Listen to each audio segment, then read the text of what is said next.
Le printemps arrive tôt en 1940. Ce qui ajoute à l'illusion que le paisible Danemark peut rester à l'abri de la guerre qui fait rage à travers l'Europe. Le gouvernement danois a proclamé la neutralité et a réduit ses forces armées de moitié. Le Danemark a l'intention de rester en paix.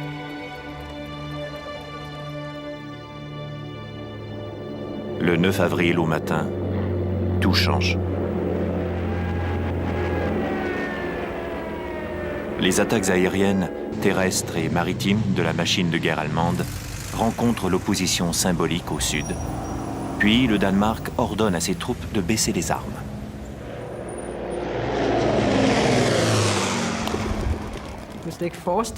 Nous n'aurions pas pu imaginer qu'il y avait un lien avec la guerre ou l'occupation ou quoi que ce soit d'autre.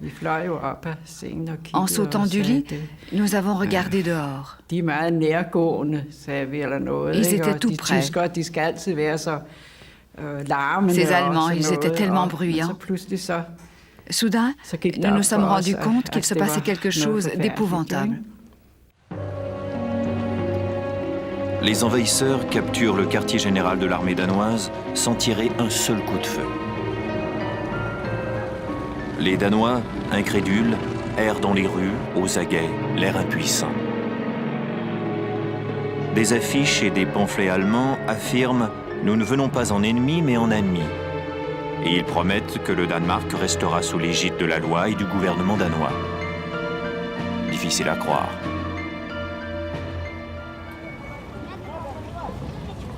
Hitler réussit à occuper un pays tout entier en moins de 6 heures. Tard cet après-midi-là, le Premier ministre danois Thorvald Stauning demande au Parlement d'accepter les termes de l'occupation allemande.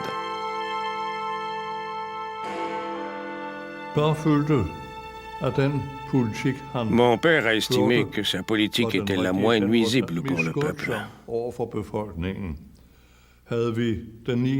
Si nous avions déployé l'armée le 9 avril, les Allemands auraient sans doute bombardé Copenhague et des milliers de gens auraient perdu la vie. Plutôt que de subir une défaite, les dirigeants politiques danois choisissent de ne pas se battre.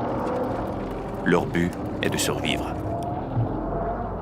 Ils essaieront d'obliger les Allemands à tenir leurs promesses, respecter la neutralité danoise.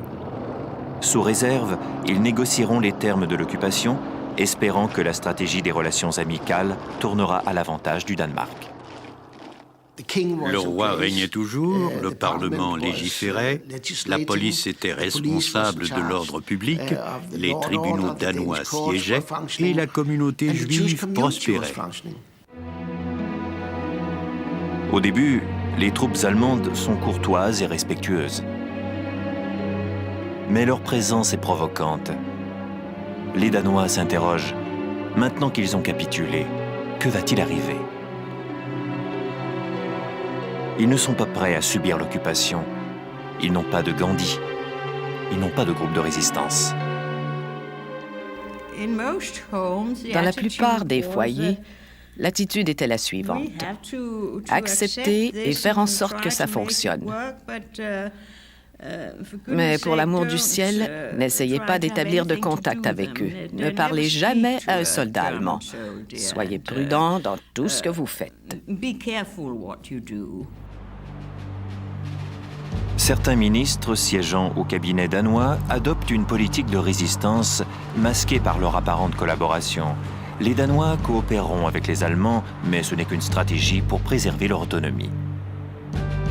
Les exigences allemandes seront négociées par des diplomates, retardées par des bureaucrates et délibérément entravées, si possible. Pour de nombreux Danois, ce n'est pas suffisant. Le Danemark était humilié.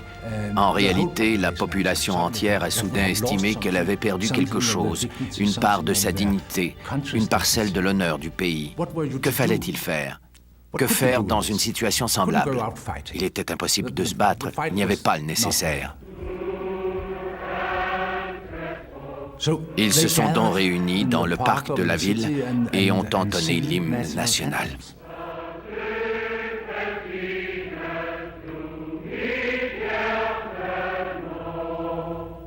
Chaque semaine, la chorale grandit, proclamant la naissance de la solidarité danoise contre un ennemi commun. Et les Danois sont fiers de leur roi, qui chevauche seul à travers la foule chaque matin. Le peuple était très fier d'avoir un roi. Il représentait la façon de résister aux Allemands. Et nous ne désirions pas de dictature, sous quelque forme que ce soit. Les Allemands font fi des manifestations de fierté nationale tant qu'elles ne contrecarrent pas leurs objectifs. Utiliser les fermes danoises pour alimenter l'armée allemande, se servir des usines et des chantiers navals pour suppléer le matériel de guerre. Les relations avec l'Allemagne sont menées par le ministre des Affaires étrangères danois, Erik Scavenius, un homme que beaucoup croient pro-allemand. Certains ont discuté avec lui et lui ont dit « Nous perdons peu à peu la considération de tout le pays ». Il a répondu « C'est exact, mais nous pourrions nous faire respecter et être tous morts ». Et il a ajouté « Combien de cadavres vous faut-il pour sauver votre honneur ?»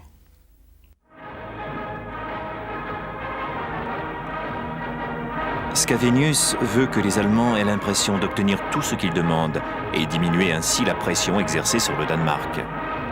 En novembre 1941, il se rend à Berlin pour signer un traité justifiant l'invasion allemande en Union soviétique. Quand sa photographie avec Hitler est publiée au Danemark, les étudiants outragés descendent dans la rue. Au bout de 5 jours, la police danoise rétablit l'ordre, mais l'appui du peuple à la politique de Scavenius chute radicalement. Les chefs de la résistance clandestine qualifient la tactique de collaboration de trahison. Leur arme principale est l'information. La presse illégale atteint 2,5 millions de gens, toute la population adulte du Danemark. Les nouvelles de la guerre, non censurées, proviennent de la BBC et d'autres sources, alimentant ainsi les espoirs des Danois. Et la presse clandestine encourage aussi la résistance active sous toutes ses formes. Des attaques isolées sont lancées par des lycéens. Des incendies, des vols d'armes de soldats allemands, du sucre versé dans les réservoirs d'essence. Si les adultes ne font rien, nous allons bouger, disent-ils. Les autorités allemandes ordonnent à la police locale d'intervenir, mais les jeunes patriotes danois sont déterminés. J'étais très en colère à l'époque, beaucoup de jeunes l'étaient. Nous étions fâchés de ne pas en faire plus, de ne pas avoir résisté davantage. Plus tard, nous nous sommes rendus compte que c'était une situation désespérée, mais cela ne change pas le sentiment que j'éprouve encore d'avoir si mal protégé notre pays. En novembre, le général SS Werner Best prend les rênes du Danemark. Hitler lui dit de régner avec une main de fer et de faire pression sur Erik Scavenius, le nouveau Premier ministre. Mais la plupart des Danois sont maintenant contre la politique de Scavenius. Au cours d'une émission diffusée sur les ondes de la BBC à Londres, un exilé politique danois, John Christmas Mahler, tient des propos provocateurs contre le Premier ministre et fait appel à la résistance active. Vous devez comprendre que la domination est intraitable ici et qu'il est temps que le Danemark se lève. Allez-vous vous unir? Acceptez-vous de collaborer? Nous devons nous assurer que nous ne portons pas atteinte à l'âme de la nation.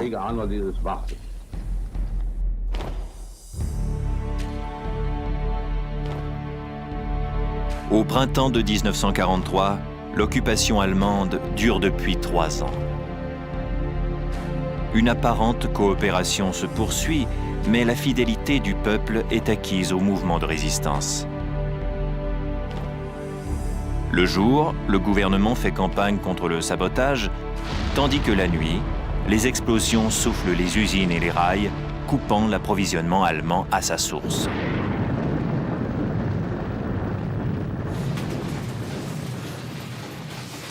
L'été suivant, l'annonce des défaites allemandes en Russie, en Afrique du Nord et dans le sud de l'Europe encourage les Danois à résister plus vigoureusement.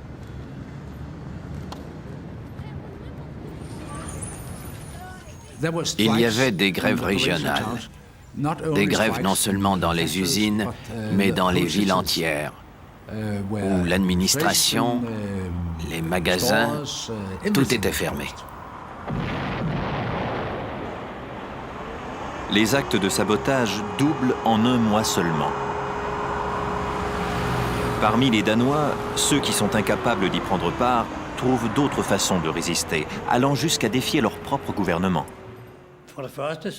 Nous avons d'abord commencé par travailler au ralenti.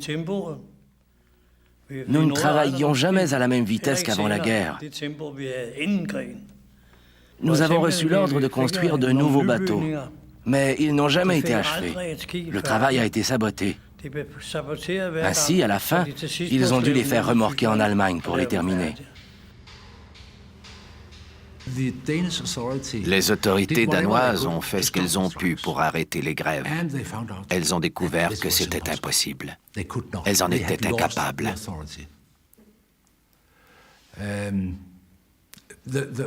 Elles avaient perdu le pouvoir de contrôler ces masses acquises à des dirigeants locaux non autorisés, non élus, soutenus par la presse illégale. Désormais membres d'un gouvernement qui n'en a que le nom, les politiciens danois sont sur le point de jouer leur dernier acte. Le 28 août 1943, au matin, ils reçoivent un ultimatum des occupants allemands. Ils doivent suspendre les grèves, imposer des couvre-feux et exécuter les saboteurs. Le Danemark doit répondre avant 16 heures. Le Parlement délibère pendant 6 heures. Ils ne pouvaient vraisemblablement pas accéder à ces demandes.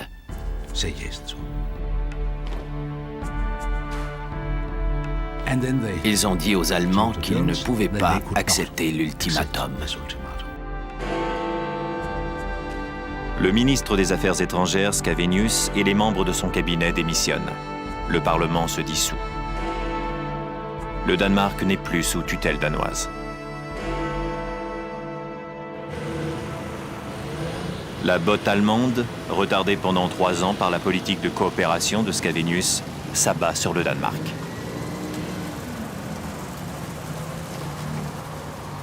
La Wehrmacht s'empare des installations stratégiques. Les réunions de 5 personnes et plus sont interdites. Les nouveaux règlements sont brutalement mis en application.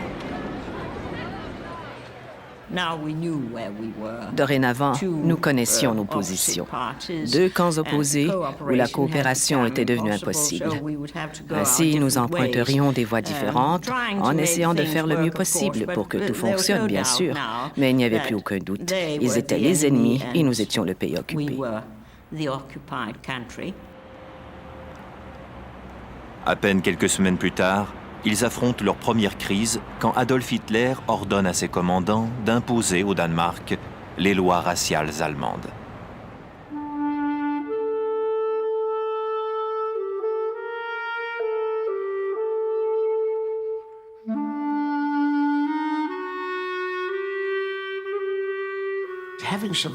Ayant échappé à l'explosion de la guerre, il existait une certaine confiance. Tout irait bien. Mais le bouclier qui nous avait protégés contre le destin des Juifs du reste de l'Europe, cette protection a disparu. Et nous étions là, vulnérables face aux Allemands. La Gestapo obtient la liste des noms et des adresses des 7000 Juifs danois. Mais les projets pour les arrêter sont découverts. Les Juifs sont prévenus. des milliers de Danois sont disposés à les sauver. Je me rappelle du choc que j'ai éprouvé le jour où, à l'école, le directeur a soudain frappé à la porte de la classe et nous a appelés, un autre garçon juif et moi. Il nous a dit que nous ferions mieux de faire vite parce que nos parents nous attendaient. Nous devions quitter notre appartement car les Allemands seraient là ce soir. Le rassemblement commence dans la nuit du 1er octobre. Mais les Juifs ont été cachés dans les greniers et les caves des églises et dans les maisons de milliers de Danois qui les ont spontanément accueillis.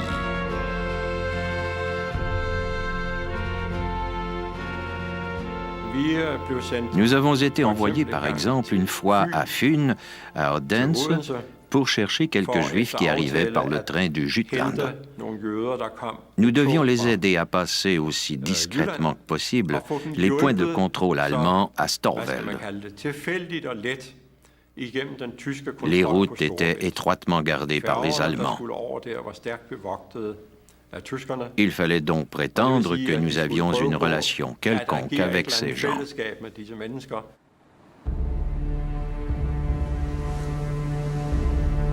Leur refuge sera la Suède, à quelques kilomètres seulement, mais il faut traverser des eaux sillonnées par la marine allemande. Ils se cachent dans la forêt et attendent.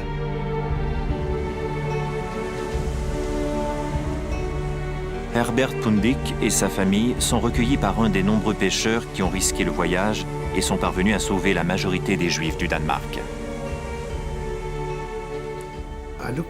J'ai regardé derrière moi vers la côte et j'ai vu une chose que je n'oublierai jamais.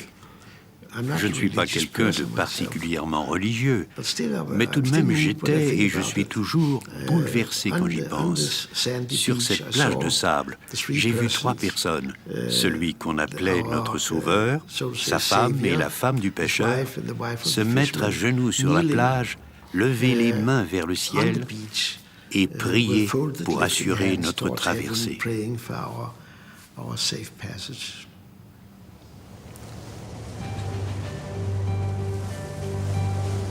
Le sauvetage des Juifs unit et inspire les Danois au moment où ils reconnaissent le mouvement de résistance comme leur gouvernement de fait. Le Conseil pour la liberté publie un premier bulletin clandestin en novembre 1943, un plan de résistance visant à priver l'Allemagne des bénéfices de l'occupation.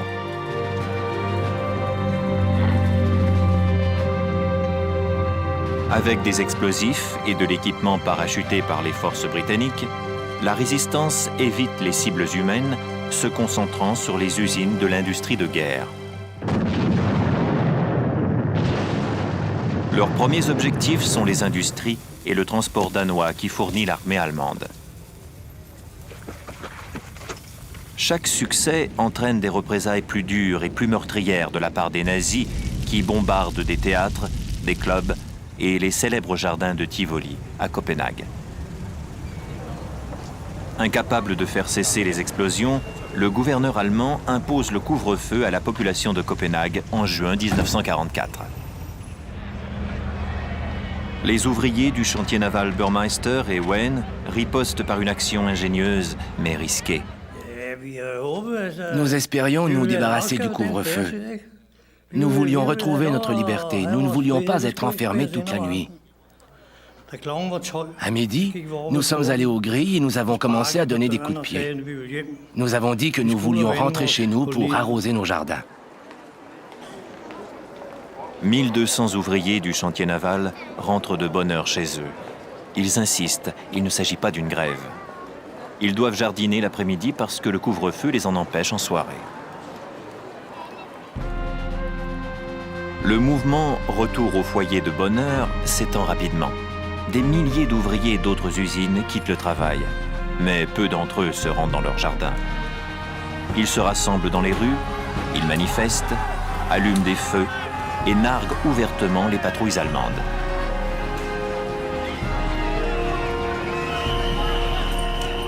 Le premier jour, 6 Danois sont tués. Il y avait des barricades dans les rues et tout a été incendié. Le travail s'est arrêté. Personne ne voulait aller travailler. Tout cela a créé dans la population l'idée qu'il était temps que les Danois se battent contre les Allemands. Ce fut probablement l'effet le plus décisif de la grève générale.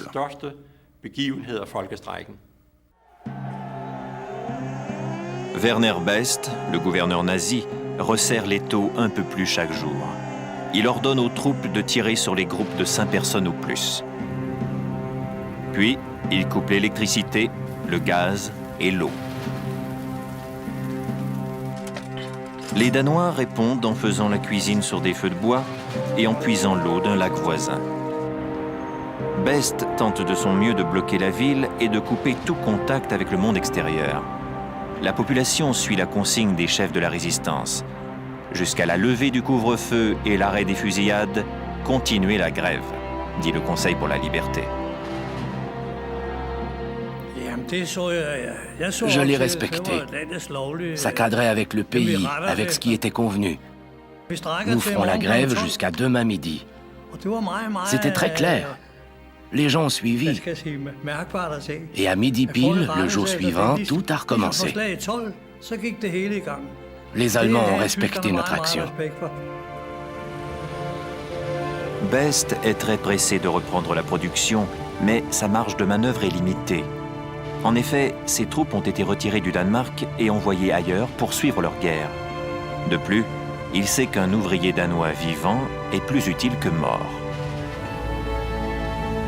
Le 9e jour, Best cède. Il lèvera le couvre-feu et retirera ses troupes si les grévistes retournent au travail. Le Conseil pour la liberté publie un bulletin de victoire qui met fin au débrayage. Il déclare que la grève est leur arme la plus efficace.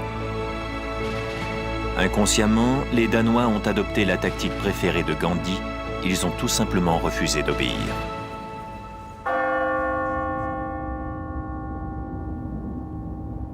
En reconnaissant le pouvoir de la non-coopération, le Conseil revoit sa position sur le sabotage et met l'accent sur la planification des grèves. Le mois suivant, il a recours à une série de grèves symboliques qui durent 2 minutes.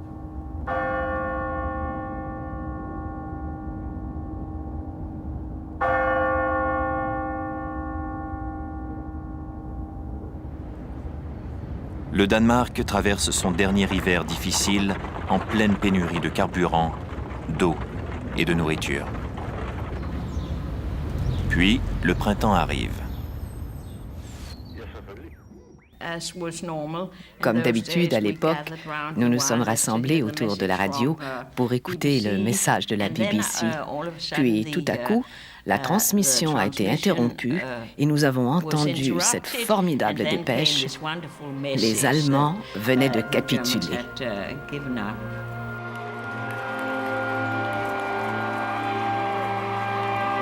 Un historien danois conclut « Le Danemark n'a pas gagné la guerre, mais il n'a été ni défait ni détruit. La plupart des Danois n'ont pas été brutalisés par les Allemands. » La résistance non violente a sauvé le pays et a davantage contribué à la victoire des Alliés que si l'armée danoise avait pris part au conflit. C'était une sensation physique, un mélange d'euphorie et de frisson. Ça semblait si étrange. Les larmes me sont montées aux yeux et je me souviens très clairement que j'ai dit spontanément « Ainsi nous avons survécu ». Ce sont probablement les premiers mots qui sont sortis de ma bouche. Donc, nous avons survécu.